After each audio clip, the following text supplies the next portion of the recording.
आप सबको मेरा क्रांतिकारी जय भीम, जय संविधान। बहुत ऐतिहासिक घड़ी है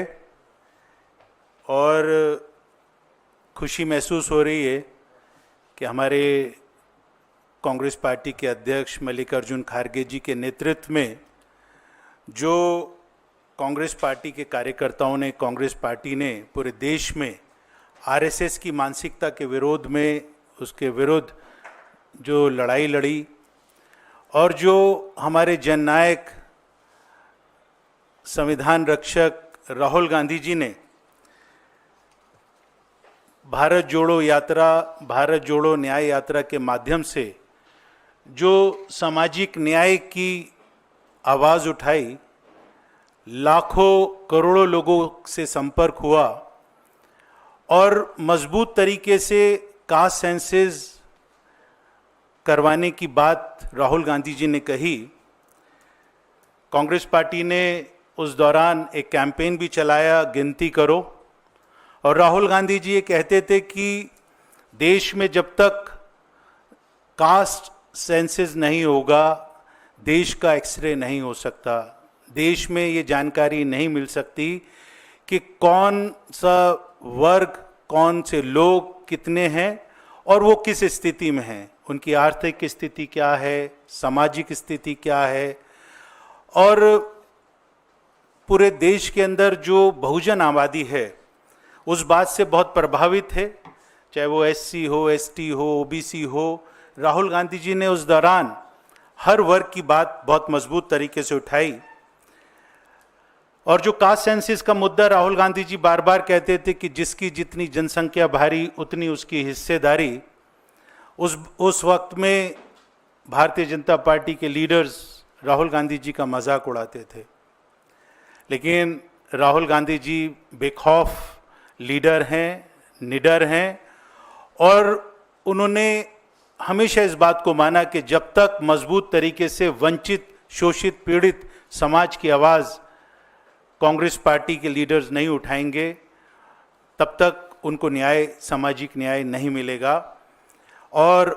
वो राहुल गांधी जी का प्रेशर, मल्लिकार्जुन खड़गे जी की दमदार संसद में आवाज़, जिसकी वजह से भारतीय जनता पार्टी को, नरेंद्र मोदी को घुटने टेकने पड़े। वो लोग जो ये कहते थे कि बटोगे तो कटोगे, एक हो तो सेफ हो, नरेंद्र मोदी ये कहते थे कि जाति, कास्ट सेंसस की बात करने वाले लोग अर्बन नक्सली हैं। और यहाँ तक कि गडकरी जो उनके एक लीडर हैं, मिनिस्टर हैं, उसने कहा था कि अगर जात की बात करोगे तो लात लगेगी, मैं लात मारूंगा। मैं गडकरी से सवाल पूछना चाहता हूँ, राहुल गांधी जी ने जो प्रेशर बनाया कास्ट सेंसस का और भारतीय जनता पार्टी जो हमेशा गडकरी समेत विरोध करते रहे पूरे देश में, आज कास्ट सेंसस की घोषणा भारतीय जनता पार्टी की सरकार ने की है। अब लात किसको मारोगे, ये सवाल है। और मेरा ऐसा मानना है, इस मंच के माध्यम से जो मैं मजबूत तरीके से बात कहना चाहता हूँ कि कांग्रेस पार्टी चाहती है कि जो आरक्षण की सीमा है 50%, वो ख़त्म होनी चाहिए, वो कैप ख़त्म होना चाहिए, क्योंकि सामाजिक न्याय में सबसे बड़ी रुकावट जो है आज वो 50% की सीमा है। देश में जो एससी, एसटी, ओबीसी हैं उनकी जनसंख्या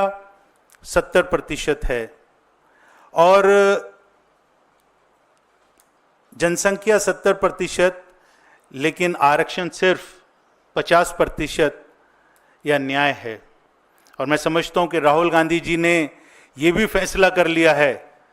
कि जिस तरीके से हमने caste census Bharatiya Janata party को मजबूर करके करवाया, उसी तरीके से ये 50% का जो कैप है ये भी हम लोग हटवा कर रहेंगे। भारतीय जनता पार्टी क्यों नहीं हटाना चाहती है कैप, ये समझने की ज़रूरत है। क्योंकि जब बाबा साहब भीमराव अंबेडकर ने इस देश में संविधान लागू किया तो उस वक्त में आरएसएस के लोगों ने, मनुवादी सोच के उसके विचारधारा के लोगों ने बाबा साहब भीमराव अंबेडकर की शव यात्रा निकाली थी, संविधान को जलाया था। और जो हिंदू राष्ट्र की बात करना चाहते हैं, जिन्होंने वर्ण व्यवस्था इस समाज के अंदर दी, इस देश में दी, वो लोग जो इसके विरोधी थे वो कभी नहीं चाहते कि ये 50% की जो सीमा है ये आरक्षण की खत्म हो। स्वर्ण जाति के जो ईडब्ल्यूएस का आरक्षण था उसमें उन्होंने, केंद्र सरकार ने सवर्णों को ईडब्ल्यूएस के नाम पर 10% तो अतिरिक्त दिया, सुप्रीम कोर्ट ने उसे मंजूरी भी दी। तो इससे ये साफ हो गया कि 50% की सीमा कोई भगवान की रेखा नहीं है, और ये ऐसी रेखा नहीं है कि जिसको पार नहीं किया जा सकता। अगर सवर्णों के लिए बीजेपी कर सकती है तो एससी, एसटी, ओबीसी, जो वंचित, शोषित, पीड़ित सदियों से रहे हैं, प्रताड़ित रहे हैं, जिनको आरक्षण की जरूरत है, उनके लिए ये परहेज क्यों? कांग्रेस पार्टी शुरू से सामाजिक न्याय की पक्षधर रही है, और 2024 का लोकसभा का जो हमारा मैनिफेस्टो था, राहुल गांधी जी ने उसमें कहा था कि कांग्रेस पार्टी जब सत्ता में आएगी तो हम 50% की सीमा हटा देंगे। एक जीता जागता उदाहरण है, और ये कहते हुए भी मुझे बड़ा गर्व होता है कि राहुल गांधी जी जो कहते हैं वो पूरा करते हैं। राहुल गांधी जी ने कहा था कि हम कास्ट सेंसस सर्वे तेलंगाना में करवाएंगे, कर्नाटक में करवाएंगे, वो उन्होंने पूरा किया। और जिसकी वजह से जिस एक्सरे की राहुल गांधी जी बात करते हैं, वहाँ पर तेलंगाना में भी एक ऐतिहासिक ये जो कदम उठाया, उससे हमको जानकारी मिली कि आज वहाँ पर जो एससी, एसटी, ओबीसी है किस स्थिति में रह रहा है। और वहाँ पर जो कांग्रेस पार्टी की सरकार है वो अपने जो कार्यक्रम बना रही है, अपने जो प्रोग्राम बना रही है, उसका प्रारूप उसी कास्ट सेंसस सर्वे के हिसाब से हम लोग कर रहे हैं। मैं समझता हूं कि ये घोषणा तो हो गई, लेकिन मुझे भरोसा नहीं कि Bharatiya Janata party U turn वाली सरकार है। ये अपनी बातों पर मजबूत तरीके से टिकने वाले लोग नहीं हैं। महिला आरक्षण में आपने देखा कि महिला आरक्षण का मसला था, घोषणा कर दी, वाहवाह लूटी, लेकिन उसका आज तक कुछ अता पता नहीं है। उसी तरीके से इन्होंने, मेरा ऐसा मानना है कि ध्यान भटकाने के लिए, अटेंशन डाइवर्ट करने के लिए जो ये मांग कांग्रेस पार्टी की हमेशा रही और इसका विरोध बीजेपी करती रही, उस वक्त में जब देश गंभीर परिस्थितियों से गुजर रहा था, बिहार के अंदर अभी चुनाव हैं, तो वहाँ पर उस सब चीज़ों को ध्यान में रखते हुए जो ये घोषणा हुई, मुझे इस बात का संदेह है कहीं ये भी जुमला ना हो, क्योंकि नरेंद्र मोदी एक बहुत बड़े जुमलेबाज हैं और मैं समझता हूँ कांग्रेस पार्टी इस बार उनको चैन की सांस नहीं लेने देगी। अब उन्होंने घोषणा तो कर दी है, अब हमारी मांग है कि खारगे जी ने भी कहा है कि इसकी टाइमलाइन फिक्स की जाए, और टाइमलाइन 3 महीने के अंदर ये कास्ट सेंसस शुरू हो, और उसके बाद में जो हमारी मांग है कि वो कास्ट सेंसस का क्वेश्चनर क्या होगा, उसमें सवाल क्या पूछे जाएंगे, उसका प्रारूप क्या होगा, उसके बारे में चर्चा हो। समय निर्धारित हो कि कितने दिन के अंदर कास्ट सेंसस कंप्लीट होगा, ये हमारी मांग है।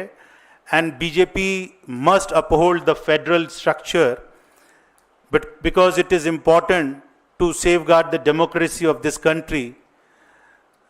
the BJP is bent upon demolishing the constitution of this country,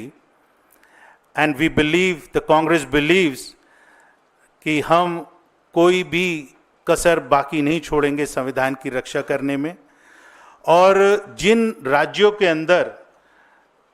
जनसंख्या और सामाजिक ज़रूरतों के आधार पर आरक्षण मिलना चाहिए, उसकी स्वतंत्रता प्रदेशों को, राज्यों को मिलनी चाहिए। और मैं अंत में यही कहना चाहूँगा कि 50% कैप नहीं, 100% सोशल जस्टिस की बात करो। धन्यवाद। जय भीम।